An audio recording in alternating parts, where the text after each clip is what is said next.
Schefter must have been on NFL Live or something. This last tweet by Akash basically just kind of transcribing it. Here's what Schefter said on TV. SFN San Francisco would pay Deebo today, tomorrow, and the next day.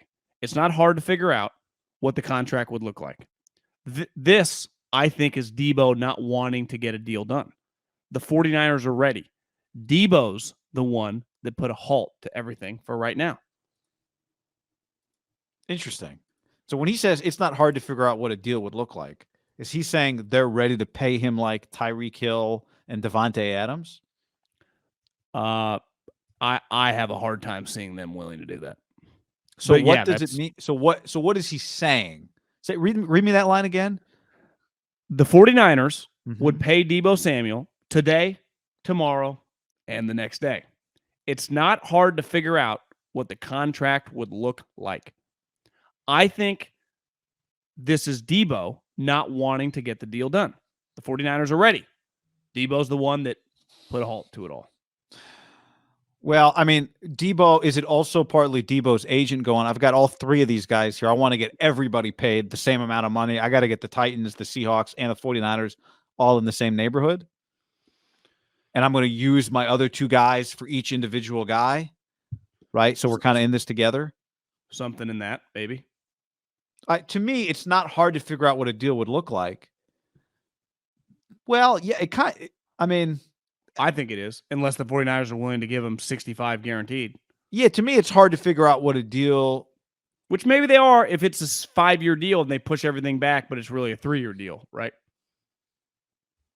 Maybe Deebo doesn't want to play running back anymore, even though every time he talked about it, he loved it. Because like what you were saying about Charlie Woods, what you get a lot of adulation for, usually embrace. He was kicking out. Why wouldn't you want to play running back? Started making T-shirts. Wide back. So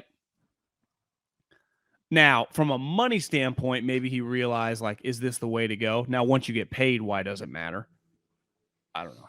Well, I mean, start with the post that he liked, right? If we accept that. And then there was the report that he wants $25 million a year, right? What was the post he liked? $25 million or nothing less or whatever along those lines, right?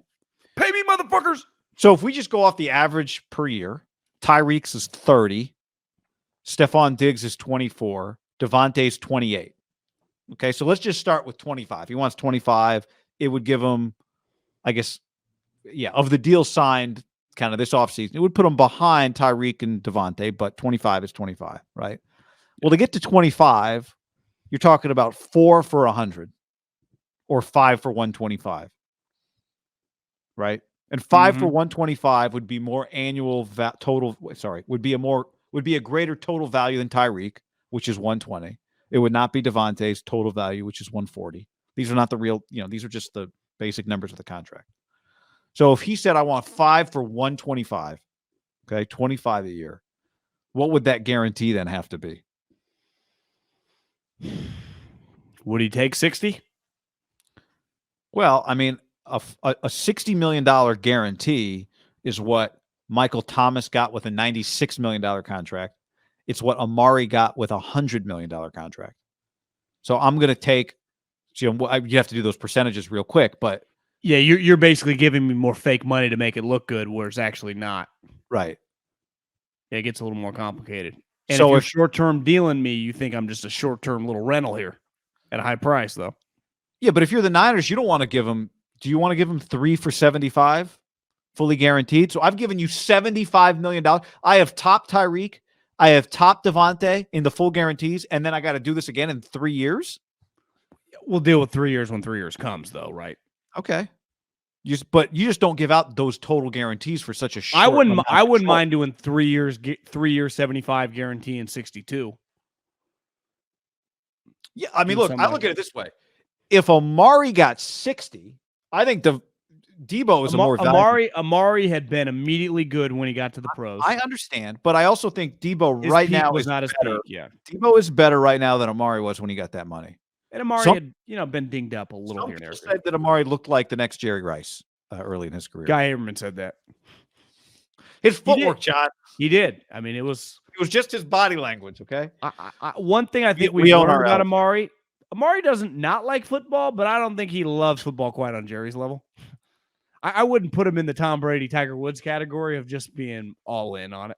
I think Amari, if you follow him on Instagram, is even like Devontae. Like Devontae runs circles around him in terms of love of football. Go back to Schefter, though. Instead of what Schefter is saying, let's talk about the fact that Schefter is saying something, which means the Niners are telling Schefter, right? We're trying to finish this. We don't want to drag this out. Yeah, we are not. What they're saying is we are We're not not trying to nickel and dime our best player here. No. That's why Schefter says that, right? Because somebody told him that. Well, listen, contract negotiations can just get a little weird. There is a nature to that.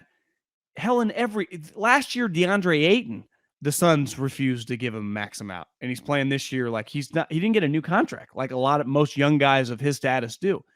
Now you could be like, well, Robert Sarver's a little cheap, but I'm just using them as an example. Like contract negotiations, anyone listening to this who's fought for a raise, or if you run a business and you negotiate, it's not always black and white, whether it's you're talking about a $80,000 salary, whether you're talking about $1 million salary, whether you're talking about astronomical amount of money like Deebo Samuel. Like it should be a little back and forth, because you know why?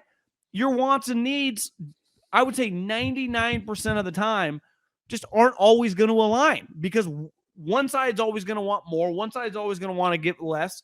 And I know Parag told us this, and he's not wrong, that like you always want to make a deal a win-win. But in the history of deals, in any partnership, like this partnership is not like I can't get a bonus that outdoes your bonus. Like we just split the pot 50-50. But most people, if we were doing a deal together, like a business partnership, like I had a business, you had a partnership business, more than likely, big picture, someone is going to, quote unquote, is going to be 58-42, right? That's just the way a deal works. Like, wouldn't you say Khalil Mack probably got the better end of the deal than the Bears? Yes. So I guess but it's not like the Bears, that's not 80-20, but it's probably 60-40, not 50-50. So that's why these negotiations, and Khalil's a good example of like, or Steph Curry's max or LeBron's max, it's like kind of no-brainer. No-brainer, like it's just not a no-brainer. Like Joe, Spotify, we'll give you Monte, what do you want? Just Deebo's not in that camp. So when you're not in the no-brainer, I'll give you whatever you want camp, it's going to get weird. So the Niners will give them, like, you'd really give them whatever you want? Because I don't believe that. Yeah.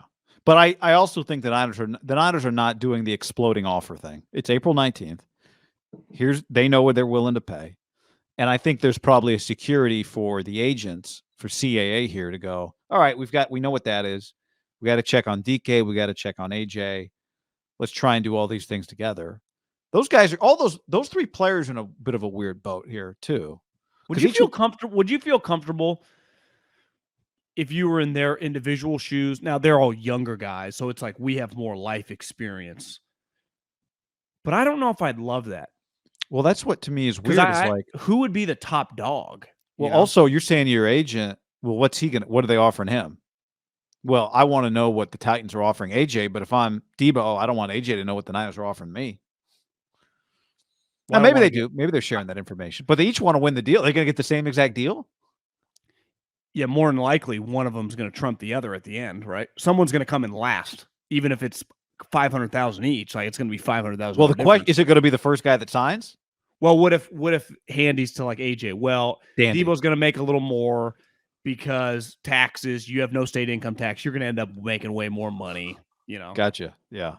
Because that is true. Like Nashville has no state income tax. So if I sign you to $60 million and Deebo gets 62, he's taking home more. Right.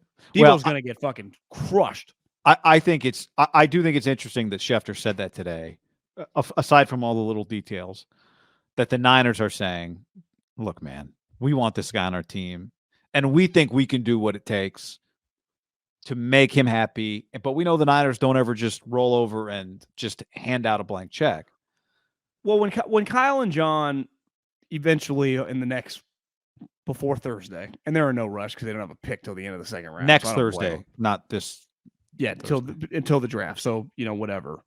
7 days, eight days, basically, they have to give their mandatory press conference. You have to talk before. It's why you see a lot of these coaches talking. And I think like a guy like McAdoo falls under like your new coordinator has to talk sometime during the offseason, so it's an easy one. To me, the number one question was at the owners' meeting was about Jimmy. To me, Jimmy now is no longer the number one pressing question when those guys sit down. I bet the first question they get is the Deebo Samuel contract situation, right? Yeah. And then it's going to piggyback and like, do you feel comfortable with Trey without Deebo around? Like it could be like 7 questions based off that situation. You know, how does this impact Nick Bosa's situation? It doesn't feel like, remember, I guess last year they just let Nick, he was rehabbing his ACL. Remember, he stayed in Florida the entire OTAs. Yeah. Which wasn't that weird at all. But like, is he showing up this year? Now he's making way more money. It's a little different, but